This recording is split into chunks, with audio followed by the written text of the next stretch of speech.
네, 안녕하세요. 저는 지금 MIT EECS 그 전자공학에서 박사과정 하고 있는 이은석이라고 합니다.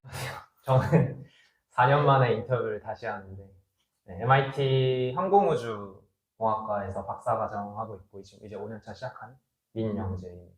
네. KSA. 어떻게 서버에 와 있는지, 현재 뭘 하고 있는지. 네. 저는 이제 여름방학 방학 동안 이제 인턴십을 이제 실리콘밸리 애플이라는 곳에서 할 수 있는 기회가 생겨서 3개월 정도 동안 여기 실리콘밸리에 머물면서 인턴십을 하고 있습니다. 저도 마찬가지로 인턴 오게 돼가지고, 그 혼다 리서치 인스티튜트에서 자율주행 쪽 연구하는 인턴 와 있어요. 사실 인턴 지원하는 경우는 다양한 경우가 있는데 사실 그 링크드인이나 이런 데 잡 포지션이 올라오면 거기서 그냥 바로 어플라이 하는 경우도 있고, 아니면 저희는 이제 연구실 알럼나이들이 있으니까 연구실 알럼나이들 통해서 거기 포지션을 하는 경우도 있고.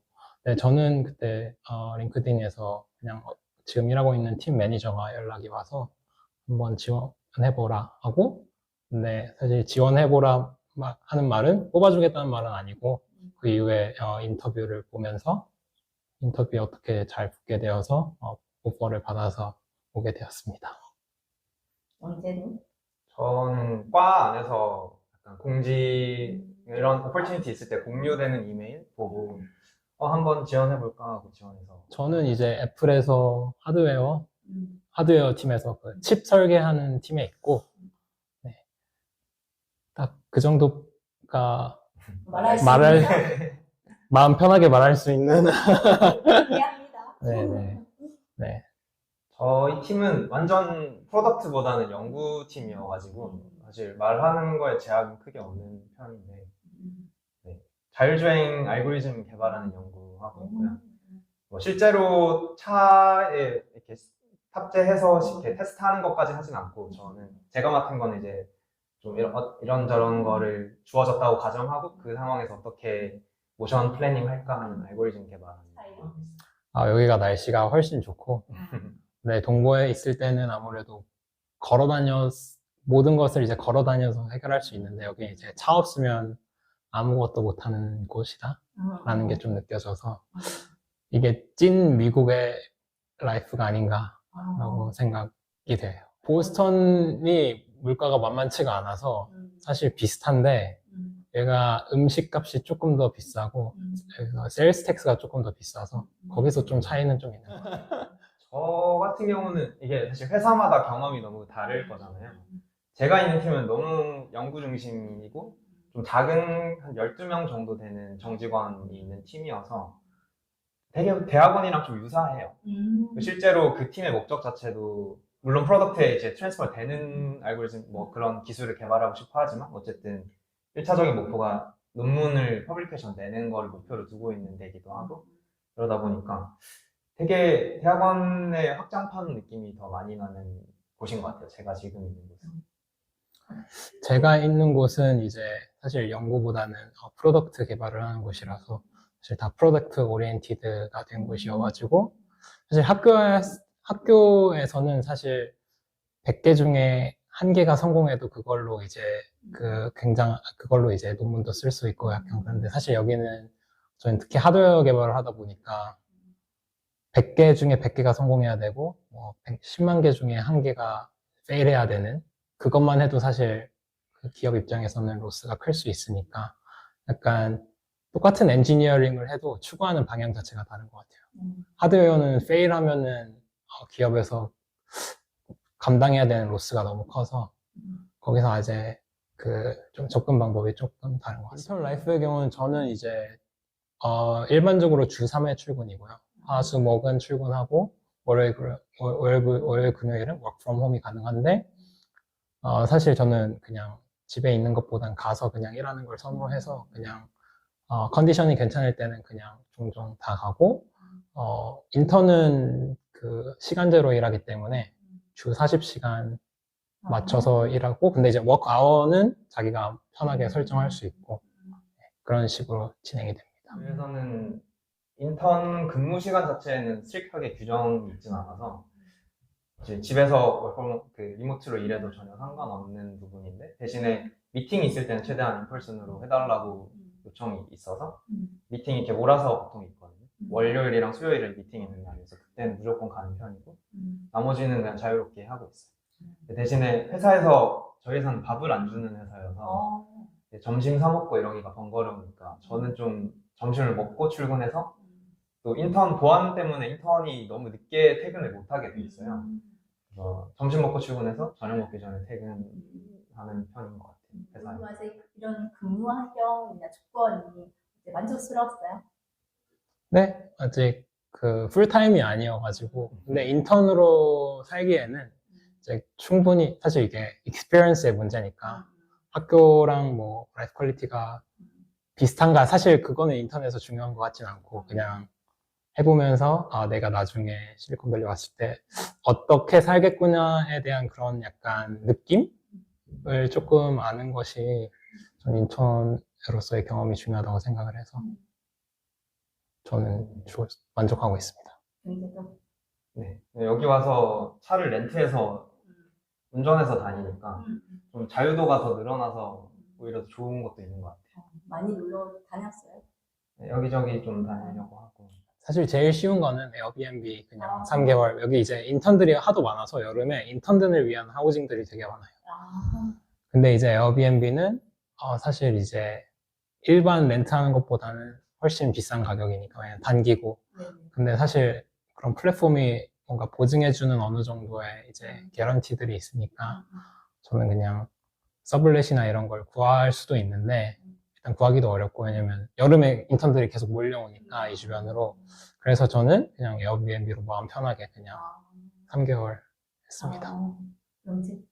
저도 처음 한 달은 에어비앤비로 구해놓고 뒤에 2달 거는 미국에서 있는 플랫폼인데 에어비앤비는 이제 사이트 중개 수수료가 있잖아요. 그거 없이 집주인이랑 직접 소통해서 계약하는 걸로 구했고요. 차 렌트도 오히려 또 에어비앤비 같은 형식으로 했어요. 그런 개인의 차량을 이렇게 빌릴 수 있는 플랫폼이 있거든요. 차량 렌트 업체 말고 그걸로 잘. 사실 칩 설계를 박사과정 동안도 하고 있고요. 거기서 이제 조금 더 고주파?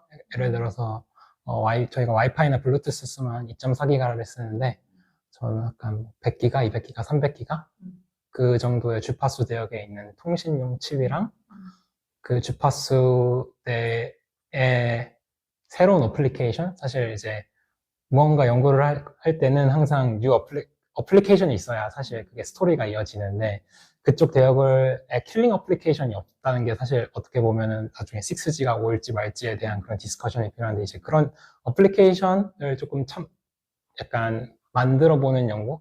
그래, 칩을 직접 설계해서 그래서 약간 그런 시스템을 만들어 보는 연구까지 이렇게 하고 있습니다. 저는 큰 연구 테마는 Trustworthy Intelligence System이어서 쉽게 생각하면 머신러닝이랑 제어 쪽 분야를 많이 섞어서 하는데 거기서 어떻게 하면 안전한지 퍼포먼스가 잘 나오는지 이런 거에 대해서 좀 더 개런티 할 수 있는 요즘 머신러닝이 방대한 데이터를 기반으로 어떻게 잘 제너럴라이즈 되는 모델을 써서 이렇게 쓰는데 그거에 대해서 우와 잘 된다가 보통 많은데 거기서 그치는 게 아니라 어떻게 하면 우리가 정말 스트릭트하게 원하는 조건이 있으면 그거를 만족시키면서 데이터 기반의 학습을 할까 아니면 그런 걸 어떻게 제어 쪽에 적용했을 때 세이프티 컨스트레인트 같은 거 어떻게 만족시키면서 쓸까 이런 거 봐야죠. 먼저 하시죠. 준비한 지 이제 오래돼서 그래서 저희도 이제 대학원 시작한 지가 좀 됐는데 돌이켜 보면은 사실 좀 하나는 일단 연구 경험을 최대한 많이 해보는 게 중요하고 또 더군다나 이제 그 미래 뭐 5, 6년을 결정하는 거다 보니까 자기가 정말 하고 싶은 게 뭔지 이런 걸 발견하고 그거에 맞춰서 준비를 하면 좋잖아요. 그렇기 때문에 다양한 거 경험해보고 자기가 정말 하고 싶은 게 뭔지 찾고 이런 게 너무 중요한데 또 근시안적으로 이제 당장 그 대학원 입시를 내놓고 보면은 또 자기가 그간에 걸어온 행적 있잖아요. 그거에 대해서 또 이렇게 자기가 하고 싶은 거랑은 별개로 내가 지금 해왔던 거에 맞춰서 최대한 경쟁력 있게 지원을 하는 방향도 있어서 그거 사이에서 좀 조율을 잘 해보는 게 좋은 것 같아요. 대학원을 결정할 때 사실 그 시기에 자기가 하고 싶은 연구가 완전 뚜렷한 사람은 그렇게 많지 않잖아요. 근데 결과적으로 또 해왔던 걸 바탕으로 고민하면은 뭔가 내가 안 해봤지만 이런 거 너무 하고 싶다라는 생각이 들 때가 많을 거거든요. 그러면 그렇다고 단순히 그 방향으로만 지원을 하면은 그거 학생을 뽑는 뭐 교수님이나 이런 입장에서 봤을 때는 해보지도 않은 학생이니까 사실 경쟁력이 크지 않을 수 있잖아요. 그래서 자기가 해왔던 걸 바탕으로 좀 더 대학원 입시를 옵티마이즈 하는 거랑 그다음에 그 이후에 자기가 연구 분야 하고 싶은 걸 정하는 거랑 그 사이에서 밸런스 잘 맞춰서 하는 게 좀 더 전략적인 그런 것도 좀 필요한 것 같아요.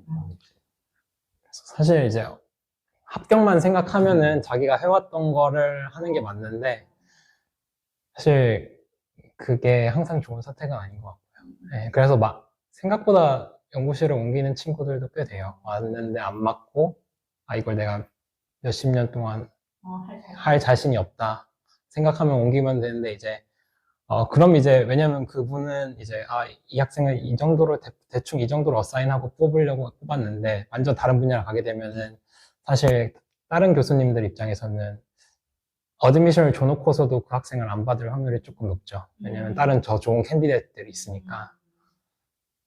네. 근데 제가 느꼈던 거는 선택을 잘해야 된다. 너무 어렵네요. 네. 그래서 아마 이게 대학원을 지원하는 시점에서의 필요한 현실적인 조언일 수 있고 사실 막 갓 대학 그 학부를 시작하는 사람 입장에서는 이제 연구 경험을 쌓아야 되는데 그러면 한우물만 팔 것인가 그죠. 아니면 다른 연구실들을 좀 경험하면서 분야 다른 걸 할 것인가 그거 사이에서 고민하는 것도 되게 트레이드오프가 있는 것 같아요. 하나만 해서 잘 맞아서 그걸로 하면 너무나도 경쟁력 있고 스토리 라인도 잘 잡혀있고 좋을 수 있고 그만큼 뭐 다른 거 익스플로어해서 더 좋은 거 찾으면 더 좋은 거니까. 저 같은 경우는 사실 시설이나 이러면은 카이스트가 연구하기가 조금 더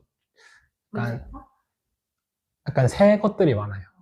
예, 약간 저거 있었던 연구 환경은 이제 뭔가 카이스트는 조금 더 키우는 약간 조금 교수님들도 더 많이 뽑고 약간 그래서 이제 새로운 시설들도 많고 그랬던 것들이 있는데 그냥 이렇게 커뮤니케이션이나 여기 이런 곳에서 조금 더 자유?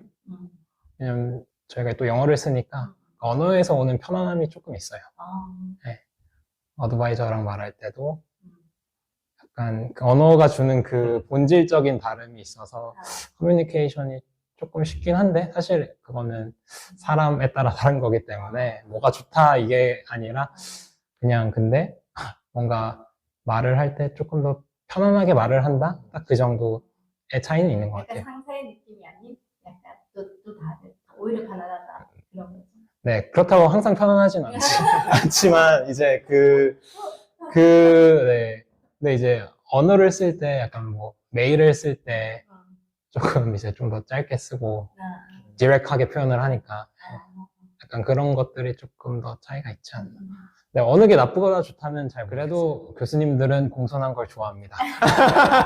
대신에 좀 더 단도직입적으로 그러니까 한국식으로 너무 이렇게 말문을 너무 이렇게 거하게 거창하게 시작해서 뒤에 결론을 얘기하는 게 아니라 최대한 직설적으로 말할 거 먼저 이렇게 딱딱딱 해주면 좋은 것 같긴 해요. 바쁜 사람들이라서. 혹시 미래의 계획이 이미 서 있나요? 어떻게 할 것이다. 아니요. 저도 아까 그 영재랑 오면서 이야기했는데 1년 후에 뭐 하고 있을지가 되게 궁금하다. 왜냐면 저희도 이제 졸업이 가까우면서 한 번의 선택을 또 해야 되는데 그 선택이 사실 쉽지 않으니까 1년 후에 어디 있을지도 잘 모르겠고 네, 지금 그런 상황입니다. 저 이제 5년 차하고 이제 박사 6년 차 들어가요. 그렇게 잘 했다고 한 번도 해본 적은 없는 것 같아요, 지금까지. 네. 영재는 유학 나온 거에 대해서 후회한 적은 한 번도 없는 것 같아요. 뭔가 뭐 지난 삶을 살았으면 어땠을까 이런 정도의 차이지 네. 나왔다는 것 자체를 후회한 적은 없는 것 같아요. 어떤 점이 그렇게 후회하지 않게 만드는지. 한국에 있었으면 안 해봤을 법한 경험들을 조금 더 많이 하게 되는 것 같아요. 선택에 대한 자유가 더 많은 것 같고 그런 선택을 함에 있어서 주변의 눈치를 덜 보는 것 같고 맞아. 사회적으로 느끼는 압박 이런 것도 별로 없는 것 같고 또 어떻게 보면 한편으로는 나이를 좀 잊고 사는 느낌도 있고 뭐 30이 되면 뭔가가 돼 있어야 되고 이런 거에 대한 시선이 되게 없다 보니까 그냥 마냥 계속 그냥 학생이긴 하지만 사실 대학원생의 입장이 친구들이 뭐 사회생활 하는 친구들 되게 많아지고 이러면 많이 특히 한국에서는 좀 더 그런 걸 의식하게 되고 이런 게 많아질 것 같은데 난 아직도 학생이네 막 이런 거에 대해서 미국에 있을 땐 전혀 부담이 없는 것 같아요. 그냥 오로지 내 생활을 보면서 그냥 뭐가 좋은지도 생각해보고 이런 게 더 좋았던 것 같아요. 그럼 비교를 좀 덜 하게 되는 느낌이 있어요. 네. 좀 평온해 보이네요. 풍족하진 않은데 먹고 살 정도는 스타이펜드가 나오기 때문에 네. 그래서 뭐 그 정도로 큰 걱정은 해본 적이 없어요. 생각보다 졸업하고 나서 이렇게 뭐 대학이나 대학원이나 이렇게 미국에 나와 있고 이러면 그런 고등학교를 통해서 연결되는 사람들이 되게 많아가지고 그게 많이 도움이 되는 것 같아요. 또 쉽게 좀 말할 수 있는, 같이 공유할 수 있는 추억도 많고 그러다 보니까 네, 되게 또 서로 좀 도와주려고 하는 그런 의리도 되게 있는 편이고 일단 공유할 수 있는 네. 게 많아서 그렇지. 그래서 그런 점이 되게 좋은 점이니까 자부심을 갖고 보시면 될 것 같습니다. 굉장히. 저는 뭔가 선택할 때 조금 더 용기 있게 선택하는 게 중요한 것 같아요. 사실 이게 아까 대학원 문제도 그렇고 사실 제가 느꼈을 때는 그냥 그 분야에서 열심히 하는 것도 좋지만 선택을 잘하는 게 조금 더 중요할 수가 있으니까 예. 그러니까 그 다양한 옵션들을 항상 보고 나 이거 해왔으니까 이것만 해야 되지가 아니라 조금 그냥 저것도 했을 때 할 수 있을까? 할 때 그 용기? 약간 그게 사실 세상이 워낙 빨리 변하다 보니까 사실 5년 후에 생각했던 거랑 지금의 내가 생각했던 거랑 다를 수 있는데 그때 할 수 있는 선택에 대해서 조금 용기를 가지면 좋겠다? 제 스스로도 요새 그렇게 생각하고 있어서 네, 그게 좀 다른 것 같아요. 안녕. 안녕.